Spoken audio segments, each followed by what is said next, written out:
Hey, welcome back to my kitchen. My name is Shanae and today I'm going to talk to you about sourdough starter. This video is part 2 of my sourdough bread baking mini series, and I'm so excited to share with you how to maintain your starter with no waste, no discards, and very flexible to fit in your baking schedule. It turns out you don't have to keep your sourdough at room temperature and feed them daily. You can absolutely fit it in your schedule. For example, I don't bake bread every day, and I don't want to maintain my starter every day. Even though you can put your starter in the fridge, you still have to feed them at least weekly in order to maintain them well. But as it turns out, you don't even have to do that. And I'm going to share with you my tips and my experience how to keep your sourdough active, but without necessarily have to feed them daily or even weekly. But first, I want to talk to you about my feeding ratio first, and then I'll talk to you about how to store them for a longer period of time without feeding them. So my sourdough bread recipe calls for 100 grams of starter. And usually I bake 1 loaf of bread, so I don't make more starter than I need to. What that means is I take 20 grams of starter, mix it with 60 grams of flour and 60 grams of water. And that yields 140 grams of starter, which is plenty. I take 100 grams of starter out for my bread and leaves me with 40 grams of starter, which is very small amount. If I plan on baking 2 loaves of bread, I take 35 grams of starter and feed 105 grams of flour and 105 grams of water, which yields me about 240 grams of starter, which I take 200 grams of starter from my 2 loaves of bread and leaves me 40 grams of starter to work with for the next batch.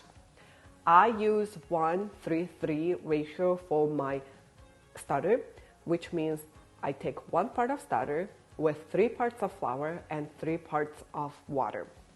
And this ratio works perfectly for me, makes really nice and strong starter, and creates really great bread. This starter I fed last night with 20 grams of starter, 60 grams of flour, 60 grams of water, and look how beautiful and tall it is now. It's in a prime shape to bake a bread right now. I usually feed my starter the night before. I plan on baking a bread in the morning. And you want your starter at least double or not, if not triple in size, which shows very active starter. And I like to put a rubber band around the jar where the level of my starter at the beginning, and in the morning I can clearly see how much it had grown. And look how bubbly it is right now. And it smells so good, like very pleasantly earthy and soury. And just look at that, so bubbly, and it's ready to be baking right now. So I use special blend of flour for my starter.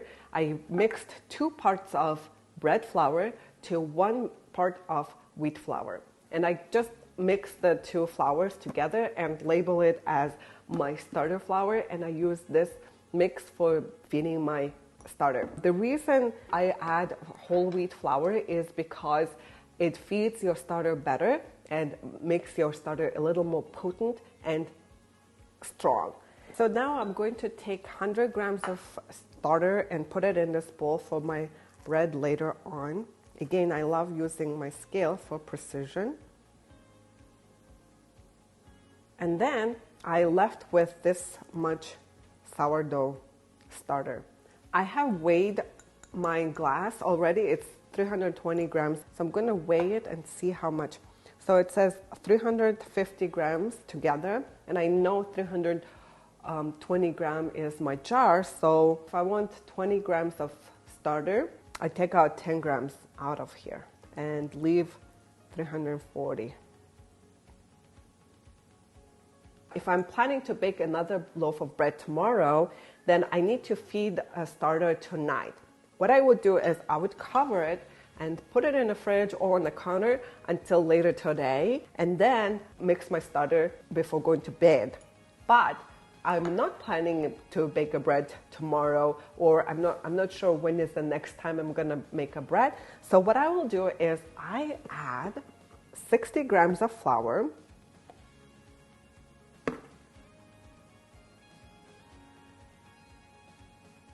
mix it really good, and it will be mostly dry flour, which is totally fine.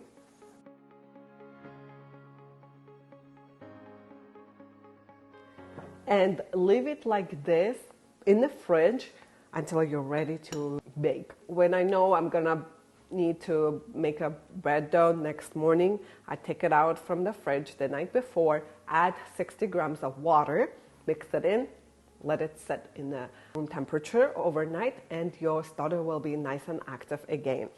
I've stored the starter like so for 6 weeks, up to 6 weeks. First time it was left in a fridge for 4 weeks, like 1 month, and then the second round it lasted 6 weeks and it baked perfect bread. I'll put a picture of my bread that I made with a 6-week-old starter like that in right here.